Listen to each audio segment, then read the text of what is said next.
Hello friends, welcome to Sugan's Cookery. இன்னைக்கு நம்ம பார்க்க போற Deepavali special recipe ribbon pakoda அப்படின்னு சொல்லக்கூடிய ஓலை பக்கோடா ரெசிபி தாங்க. இங்க பாருங்க எவ்வளோ கிறிஸ்பியா பூரி மாதிரி உப்பி வந்திருக்கு. இந்த மாதிரி ரொம்ப கிறிஸ்பியா இருந்ததுன்னா கண்டிப்பா வாயில போட்ட உடனே ரொம்ப கரைஞ்சிரும்.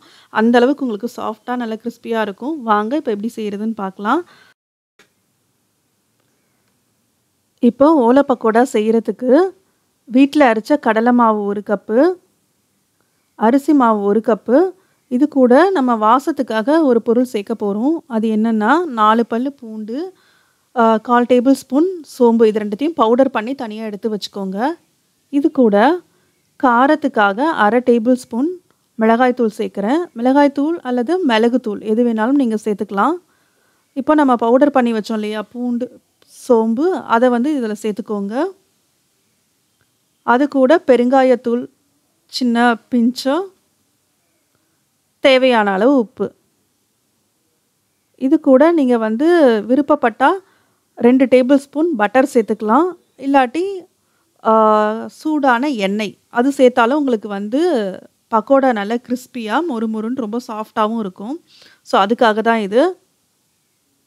இப்போ இது எல்லாத்தையும் நல்லா மிக்ஸ் பண்ணிவிட்டு அதுக்கப்புறம் கொஞ்சம் கொஞ்சமாக தண்ணி ஊற்றி இது எல்லாத்தையும் நல்லா பிசைஞ்சுக்கோங்க. மாவை சப்பாத்தி மாவு பதத்துக்கு பிசையாமல் அதை விட கொஞ்சம் இலகலாக நம்ம பிசைஞ்சோன்னா அச்சில் வச்சு பிழியறதுக்கு ரொம்ப ஈஸியாக இருக்கும். ஸோ அந்த மாதிரி பிசைஞ்சுக்கோங்க. கொஞ்சம் நீங்கள் இறுக பிசைஞ்சிட்டிங்கன்னா அழுத்தி பிழியறதுக்கு கொஞ்சம் கஷ்டமாக இருக்கும்.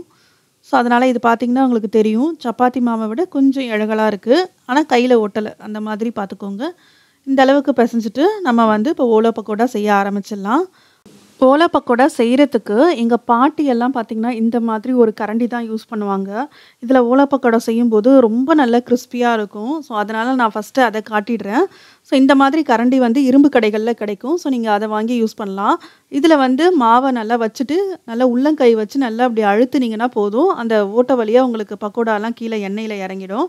இது நார்மலாக நீங்கள் அச்சில் பிழியறதை விட இதில் பண்ணும்போது இன்னுமே பயங்கர கிறிஸ்பியாக நல்ல பூரி மாதிரி ஒவ்வொரு பக்கோடாவும் உப்பி உப்பி இருக்கும்.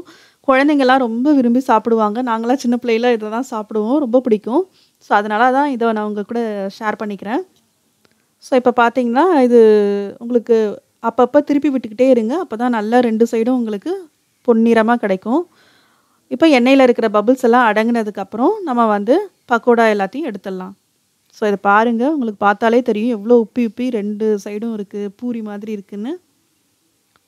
ஸோ இப்போ நம்ம அச்சில் போடலாம். அச்சில் போடுறதுக்கு இந்த மாதிரி ரிப்பன் பக்கோடா அச்சு எடுத்துகிட்டு அதில் மாவு ஃபில் பண்ணிவிட்டு ஜஸ்ட்டு நீங்கள் எண்ணெயில் ரவுண்டாக அப்படியே பிழிஞ்சு விடுங்க.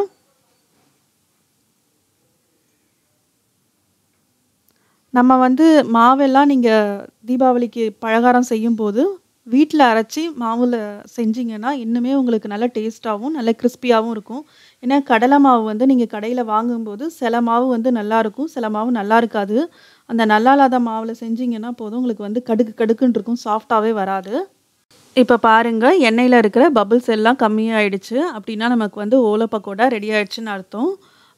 இந்த ஓலை பக்கோடா செய்யும்போது சின்ன ஒரு டிப்ஸு சொல்கிறேன். அது என்னென்னா, அந்த அச்சு இருக்கு இல்லையா, அந்த ஓலை பக்கோடா அச்சு அது மெலிசாக இருந்ததுனா தான் உங்களுக்கு 2 சைடும் உப்பி பூரி மாதிரி ரொம்ப கிறிஸ்பியாக கிடைக்கும். இதுவே அச்சு ரொம்ப திக்காக இருந்ததுன்னா இந்தளவுக்கு உங்களுக்கு உப்பி வராது, அந்தளவுக்கு கிறிஸ்பினஸும் இருக்காது. அதனால் முடிஞ்ச அளவுக்கு ரொம்ப மெலிசான அச்சாக எடுத்துக்கோங்க.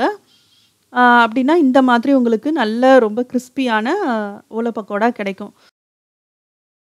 அவ்வளோதாங்க, ஒரு 1/2 மணி நேரத்தில் ரொம்ப கிறிஸ்பியான ரொம்ப சூப்பரான ஓலை பக்கோடா ரெடி ஆகிடுச்சு. இந்த தீபாவளிக்கு இந்த ஓலை பக்கோடா செஞ்சு உங்கள் ஃபேமிலியோடு என்ஜாய் பண்ணுங்கள். எப்படி இருந்ததுன்னு கமெண்ட்ஸில் சொல்லுங்கள். இந்த வீடியோ பிடிச்சிருந்ததுன்னா வீடியோவை லைக் பண்ணுங்கள். மறக்காமல் நம்ம சுகன்ஸ் குக்கரி சேனலை சப்ஸ்கிரைப் பண்ணி வச்சுக்கோங்க. தேங்க்ஸ் ஃபார் வாட்சிங்.